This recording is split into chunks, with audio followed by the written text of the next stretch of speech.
नमस्कार बंधुरा पिंकी कुकिंग बेंगली रेसिपिते तुम्हारे सकल के स्वागत जानाई। आज के रेसिपि निरामिषिते बाँधाकपिर तरकारी। सबार प्रथमे कड़ाते आमि जल दिए जलटा गरम करे निয়েছি। जलेर मध्य सामान्य अल्प हलुद दिए दिलाम। এই জলের মধ্যে এবার বাঁধাকপিগুলো দিয়ে দিচ্ছি। বাঁধাকপিটাকে আগে থাকতেই কুচিয়ে ধুয়ে নিয়েছি। কপিটাকে আমি উল্টে দিচ্ছি।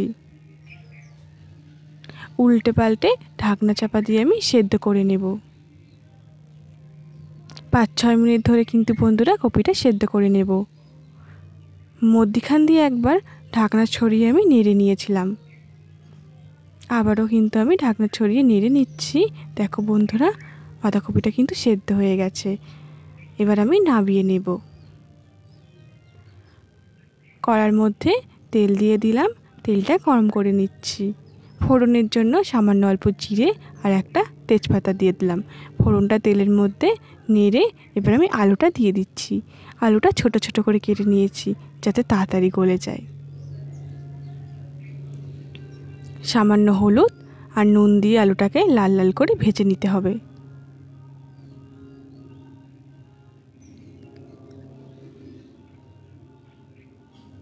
একটা ছোট সাইজের টমেটো আমি ছোট ছোট করে কেটে আলুর মধ্যে দিলাম। আলুর সঙ্গে টমেটোটা ভেজে নেব। খুব সুন্দরভাবে কিন্তু তাহলে গলে যাবে। স্বাদ অনুযায়ী নুন দিয়ে দিচ্ছি, হলুদ, জিরের গুঁড়ো, ধনের গুঁড়ো, স্বাদ অনুযায়ী লঙ্কার গুঁড়ো আর সামান্য অল্প চিনি দিয়ে দিয়েছি। যার যেমন ভালো লাগে ঝাল তেমনই কিন্তু দেবে।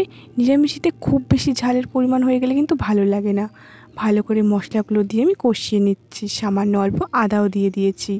1 চামচে আদা দিয়ে মশলাটাকে ভালো করে 2 থেকে 3 মিনিট কষিয়ে নিয়েছি।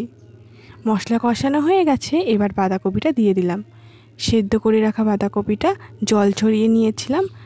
বাঁধাকপিটা দিয়ে মশলার সঙ্গে ভালো করে কষিয়ে নিতে হবে। বন্ধুরা তোমাদের আজকের রেসিপিটি কেমন লাগলো অবশ্যই কমেন্টে জানিও। ভালো লাগলে আমার ছোট্ট চ্যানেলটাকে সাবস্ক্রাইব করে আমার পাশে থাকার অনুরোধ রইল। মশলার সঙ্গে বাঁধাকপিটাকে ভালো করে কষিয়ে নিয়ে জল দিয়ে দিলাম। আলু আর কপিটা আর একটু সেদ্ধ হবে সেই বুঝে জল দিয়ে ঢাকনা চাপা দিয়ে দিয়েছি।